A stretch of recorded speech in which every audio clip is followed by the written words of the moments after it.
তো thank you guys, তোমাদের কারণে আমার 100টা সাবস্ক্রাইবার পূরণ হয়ে গেছে। অনেকদিন পরে লং ভিডিও আনছি, তো এই খুশিতে কিছু কমেন্ট করা যাক।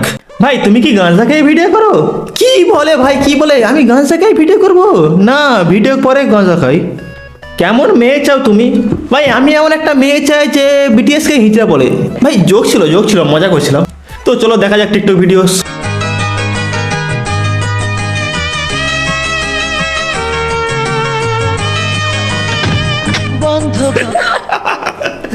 ভাই ভাই শীতকালে আমাদের এটাই লাগবে, কারণ আমাদের বউ ফউ কিছুই নেই ভাই, এই বালিশই আমাদের কাজে লাগে। চলো দেখি কমেন্টে কি লেখা আছে। এইটা দেখার জন্য প্রস্তুত ছিলাম না, আমিও ছিলাম না ভাই। পূজার জন্য কাকে লাগবে বলুন। এই যে ভাই ভাই এখনো দুধের দাঁত ভাঙেনি, এরা এখনো কাকে চাই বলছে।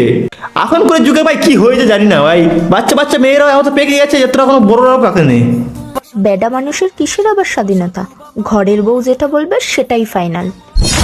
এই কারণে ভাই আমি বিয়েটা করে নাই ভাই, ছেলেদের কোনো স্বাধীনতা নেই, এই কারণেই ভাই বিয়েটা করে নাই। না হলে ভাই একদিন আমি দুটো বিয়ে করে বসে থাকতাম। চশমা পরা কাউকে দেখে ক্রাশ না খাওয়ার প্রধান কারণ কি? মিয়া খলিফার মতো লাগে। ও ভাই কি ছিল আর। হ্যাঁ ভাই ছেলেটা কিন্তু সত্যি বলেছে, সত্যি মেয়েটা কিন্তু মিয়া খালিফার মতোই লাগছে। এবার যারা জানতে চাই যে মিয়া খালিফাটা কি, মিয়া খালিফা হচ্ছে যে একটা সেলিব্রিটি, সে বড় বড় মানুষের সাথে কাজ করে, যেমন আমাদের জনি সিং। অবশ্যই তুমি আমার থেকে বেটার পাবে, কিন্তু আমার মতো দ্যাট ইজ নট পসিবল।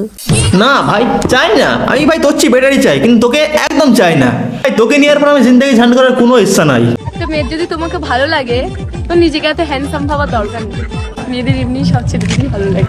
এইটা ভাই মিথ্যে কথা, পুরোটাই মিথ্যে কথা। কারণ যদি সব ছেলেকেই ভালো লাগে তাহলে ভাই আমাকে কেউ দেখতে পায় না। ইউটিউবার হবেন? আমি প্রথমে একটা গাড়ি কিনবো, ল্যাম্বরগিনি। এরপরে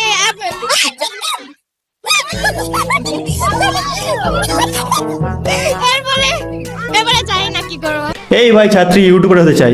আচ্ছা এই মেয়ের মতো যে ভিখারি হতে চাই না, মানে ইউটিউবার হতে চাও, তাদের জন্য একটা ভালোই আইডিয়া, কিন্তু ভবিষ্যৎ নষ্ট করার জন্য আরো জায়গা আছে। তো গাইস ভিডিওটা এখানে শেষ করছি, কেমন লাগলো বলবো, একটু লাইকটা করে দিও। দেখা হয় পরে ভিডিওতে, বাই।